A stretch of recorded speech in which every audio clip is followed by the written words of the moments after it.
Magandang araw po sa bawat isa sa inyo. Welcome back to our 365 Daily Devotions. So ngayon po ay pang-anim na po nating talakayan patungkol po sa ating topic na leading by example in the family. Gusto po natin na ang bawat isa sa atin ay maging mabuting halimbawa sa kanya pong tahanan. Kani-kanilang mga tahanan. Kung ikaw man ay padre de pamilya, kung ikaw man ay ilaw ng tahanan, kung ikaw man ay ate, kuya, bunso, kahit ano pang status mo sa pamilya, dapat tayo bilang tagasunod ng ating Panginoon Jesucristo ay magsilbing halimbawa, na mabuting halimbawa, no, na makaka-impluwensya sa kabuuan ng pamilya. So, pinag-aralan po natin yung visionary model, faithful disciple, person of integrity, active listening, faith and resilience, at ngayon naman po pag-uusapan natin yung honesty and vulnerability. Now, dito po sa mga nakaraang topics na natalakay natin, no, kapag ito na-i-apply natin sa buhay natin, magkakaroon talaga tayo ng mabuting halimbawa sa pamilya. We will be able to lead, not just by telling people what to do, but by influencing them by the way we live our lives. So, leading by example in the family.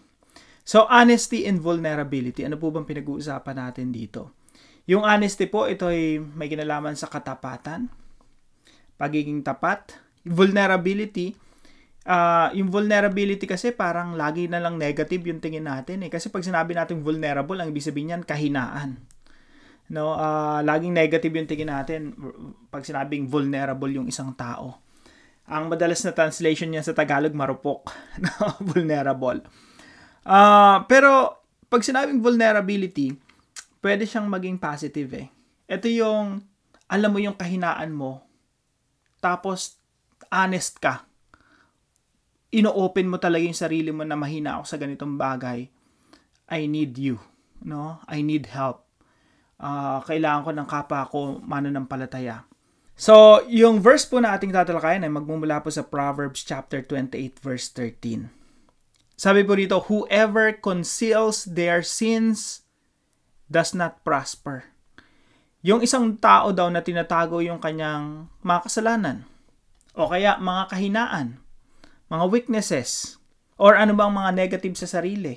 Tapos lagi ang pinipresenta sa sarili niya ay mabuti, magaling, maganda, mapogi, magaling, mahusay, faithful disciple, may vision sa buhay, may pangarap, strong sa pananampalataya, lagi na lang positibo, no? Parang wala nang negatibo. So, yung isang tao daw na, tinatago niya yung mga weaknesses niya o yung mga kasalanan niya. Hindi niya pinapakita sa iba, hindi niya kino-confess sa iba, at hindi siya nagiging honest and vulnerable. Sabi po rito, hindi daw siya uunlad. Whoever conceals their sins does not prosper, but the one who confesses and renounces them finds mercy. Samantala, yung isang tao daw na ipinapahayag niya yung kanyang kahinaan at sinasabi niya, okay, mahina ako rito, pero hindi proud . Yung iba kasi, sinasabi, mahina siya sa pagdating sa, sexual, things. Pero proud naman siya, no? Ang dami niya ng body count, no? Bibilang na siya, pinagmamalaki sa mga tropa. So, hindi yun na tinutukoy natin na kino-confess mo tapos mayabang ka pa, hambog pa, no? Kundi kino-confess mo yung kahinaan mo at the same time, you're renouncing them. Ibig sabihin ng renouncing, sinasabi mo, mali yan, ayoko ng ganyan, hindi karapat-dapat yan sa pagiging isang tagasunod ng Panginoong Jesucristo. But the one who confesses and renounces them finds mercy. Makatagpo ng habag sa Diyos. Hindi ka uunlad kung hindi mo ipapahayag ang iyong mga kasalanan. Ngunit kung ipapahayag mo ito at tatalikdan, kahabagan ka ng Diyos. So, ang simple lang yung verse natin ngayon, no? Kapag tinatago mo yung kasalanan mo, kahinaan mo, wala ka na, hanggang dyan ka na lang. Pero pag inopen mo yan, kinonfess mo yan, at the same time you're renouncing them, nagkakaroon ka ng, more room for improvement. Lalo kang umaayos, umuunlad. Ito po yung mga teachings natin, ngayong araw. Number 1, honesty. Gusto ko lang emphasize tong point na to. Honesty is not telling the truth to everyone. Ayan, para clear lang, no? Yung pagiging honest, it doesn't mean that you will tell the truth to everyone. May mga nagawa kang mali, no, sa nakalipas. Meron kang mga kasalanang ginawa sa paningin mo, karumal-dumal. Hindi mo yan kailangang sabihin sa lahat ng tao. Lalo-lalo na kung yan ay buhay ng may buhay. Bawa, misis mo or kaibigan mo. Kahit totoo yan, hindi mo kailangang i-broadcast yan sa ibang tao. Ang tawag doon, chismis. Kahit pa totoo yan, no? Nagkakarat lang tayo ng mapapag-usapan. Chismis. Honesty is not telling the truth to everyone. Honesty means, ito po yung pangalawang puntos natin, no? Honesty means living in the light of God. Yan po yung ibig sabihin ng honesty. Maraming pakahulugan yan, no? Pero dito sa devotion natin, gusto nating emphasize to. Yung honesty, it means living in the light of God. Ibig sabihin yung namumuhay ka sa liwanag ng Diyos na walang kadiliman sa iyong buhay na itinatago mo sa Diyos, itinatago mo sa tao. Ano ibig sabihin nun? Yung hubad ka sa harapan ng Diyos. Lord, eto ako, makasalanan talaga ako. Eto ako, mahina talaga ako sa maraming aspeto ng buhay ko. Yung hindi ka nagtatago sa Diyos. Namumuhay ka sa liwanag niya. Naalala niyo po sa Eva at Adan, na nagkasala sila, nagtago sila sa Diyos. Sabi ng Diyos sa kanila, nasan kayo? No? Ganun din po sa atin, no? Hindi tayo nagtatago sa Diyos. Sa halip, binubuksan natin. Kinakabog natin yung ating dibdib at sinasabi, Panginoon, patawarin niyo po ako. Nagkasala ako o marami ako nagagawang mali. Honesty means living in the light of God. Nasa liwanag tayo ng Diyos. Hindi ito ibig sabihin na talagang nagliliwanag ka. Hindi ibig sabihin gano'n eh. Ang ibig sabihin nito, yung pag nagkasala ka, kitang-kita mo agad. Nagkasala ka, Lord, ito. Kitang-kita ko yung puso ko, ang dumi-dumi. Ganito talaga yung laman ng isip ko, makasalanan. Lord, may nagawa ako gamit yung aking mga kamay, yung isip, yung paa, mata, bibig. Lord, eto ako, namumuhay sa liwanag mo, kaya kitang-kita ko yung kasalanan ko. I'm sorry, Lord. Pangatlo po, honesty requires humility and vulnerability. Again, yung topic po natin ngayon, patungkol po sa leading by example. Now, sa halimbawa natin na ipinapakita sa ating mga kapamilya, hindi po yan ka-epokritohan na ang ganda-ganda mo sa panlabas. Ang bait-bait mo sa panlabas. Pero sa loob, bulok naman, no? Ang term ni Jesus Christ dyan ay whitewashed tomb.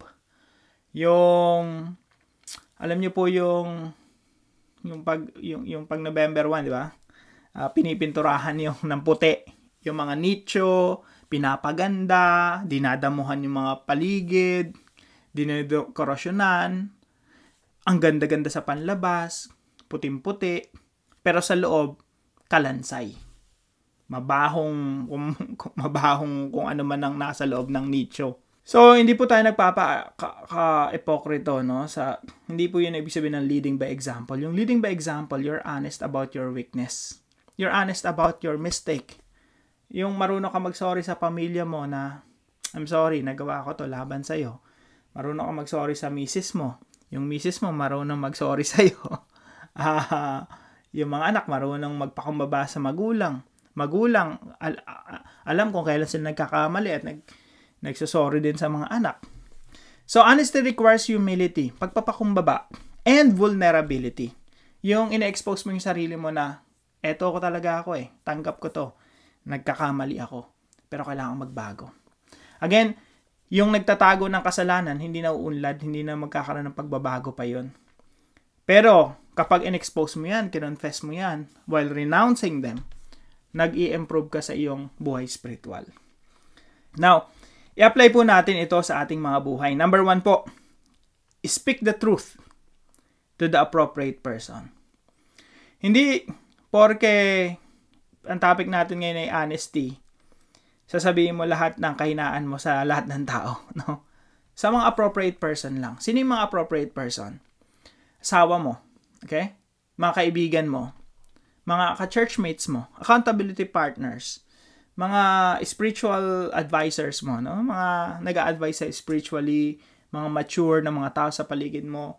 You can speak the truth to those people. And hopefully, hindi ka naman nila i-judge, no? I hope wala mag-judge sa'yo. Kasi lahat naman tayong mga tao mahihina, no? Sa kanya-kanyang kaparaanan lang. So, speak the truth to the appropriate person. Now, hindi kailangang pag sinabing, may verse po kasi sa James, sabi dito, therefore confess your sins to each other. Okay? Hindi naman ibig sabihin yan sa lahat ng tao. Sa mga ilang tao lang, lalo na mga accountability partners mo, na hindi ka husgahan, salip pagpe-pray ka. Kaya ang sabi dito, and pray for each other so that you may be healed. Pag nagkakasala tayo, maganda may accountability partner tayo, meron tayong nasasabihan. Sinasabi natin. Pag hindi mo masabi sa asawa mo, sa churchmate mo. Pag hindi mo masabi sa churchmate mo, iba-iba po kasi yan eh. May mga bagay na masasabi ka sa kaibigan mo na hindi mo pwedeng sabihin sa asawa mo. May mga bagay na dapat kang sabihin sa asawa mo na hindi mo pwedeng sabihin sa mga kaibigan mo. Halimbawa, mga negatibong bagay sa asawa mo, hindi mo sasabihin sa mga kaibigan mo yun. Kasi pag nagkaayos na kayo ng asawa mo, yung mga kaibigan mo, ang tingin sa asawa mo, pa rin, masama pa rin, no? May mga ganung bagay. So, speak the truth to the appropriate person. And number 2 po, strive for a clear conscience before God. Yung pagsumikapan natin na magkaroon tayo ng malinis na konsensya sa Diyos, at hindi lang sa Diyos, kundi sa mga tao. Now, si Apostol Pablo, sabi po niya sa Acts chapter 24, no? Yung nakaharap siya kay Felix, kay Governor Felix. Tapos ang daming akusasyon sa kanya, laban sa kanya. Tapos isa to sa magandang sinabi ng Apostol Pablo na magandang i-apply natin sa ating mga buhay. Sabi niya, so I strive always to keep my conscience clear before God and man. Kaya't pinagsisikapan ko na laging malinis ang aking konsensya sa harap ng Diyos at sa mga tao. Ito yung honesty talaga, no? Yung honest ka sa harapan ng Diyos. Pag may something wrong sa'yo, bukas ka. You're open book before God. You're open book before people. Na malinis yung konsensya mo, no? Hindi yung lagi may tinatago, may nasa bumuhay sa kadiliman. Kasi honesty is living in the light of God eh. Yung open na open ka sa Panginoon, Lord, sorry, makasalanan ako. Nagkamali ako. Tulungan niyo po magbago sa area ng buhay ko na to. So, you're open book sa Lord. Wala kang tinatago. So, kapag na-confess mo na yun sa Panginoon, nahingi mo na ng tawad, meron kang malinis na konsensya sa harapan ng Diyos. Pero pag may tinatago kang kasalanan sa Diyos, yung mga weaknesses natin, tinatago natin. Hindi ka kahit anong gawin mo, no? Hindi ka magkakaroon ng malinis na konsensya sa harapan ng Diyos at sa harapan ng tao. So I strive always to keep my conscience clear before God and man. Now, pangatlong application po, practice honesty. I-practice po natin honesty. Yung we always tell the truth. Open book tayo. Namumuhay tayo sa liwanag ng Diyos. At pag nagsasalita tayo, laging totoo. Sabi po rito sa Psalm 34:13, keep your tongue from evil. Yung dila daw natin, hindi dapat nagsasalita ng mga masasama. And your lips from telling lies. Sa Tagalog po, iwasan ninyo ang masasamang pananalita at pagsisinungaling. So maganda po, may apply natin to sa ating buhay, no? Practice honesty. Pangalawa, humility. Pagpapakumbaba. Na kapag nagkamali ka, admit mo, sorry, di ba? Napakabilis lang namang isettle ng mga gusot sa pamilya kung marunong tayo magpakumbaba at umamin ng ating kahinaan. Kaya magkakasunod yan eh. Honesty, humility, vulnerability. Hindi kasi Superman. Hindi ka rin isang anghel na hindi nagkakamali, no? Na yung perfect na hindi yung fallen angel Hindi kasi Michael or si Gabriel. Lahat tayo merong vulnerability, kahinaan na kailangan i-admit natin, tanggapin natin, magpakumbaba tayo at baguhin natin, no, sa tulong at biyaya ng Diyos. Para po sa ating discussion, how does honesty help us lead by example in the family? Pag-usapan po natin ito sa ating mga discussion groups at para naman po sa ating panalangin. Heavenly Father, thank you for your mercy and grace. Teach me to live honestly, walking in the light of Christ. Help me to speak the truth with wisdom and to the right person. Give me the courage to be vulnerable, trusting in your strength when I feel weak.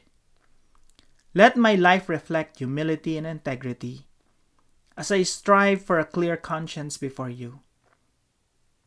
Keep me from hiding my sins or living in darkness, and lead me to confess and renounce them so I can receive your mercy. Guide me to be a light to others by living with honesty and love. In Jesus' name I pray. Amen and amen. Salamat po sa katuwang natin, sa devotion natin na ito, si Maria Cecilia. Maraming salamat sa inyo kapatid. Pagpalain kayo ng ating Panginoon. At kung kayo po ay may natutunan sa devotion natin na ito, ipalam nyo lang po sa comment section right below this video.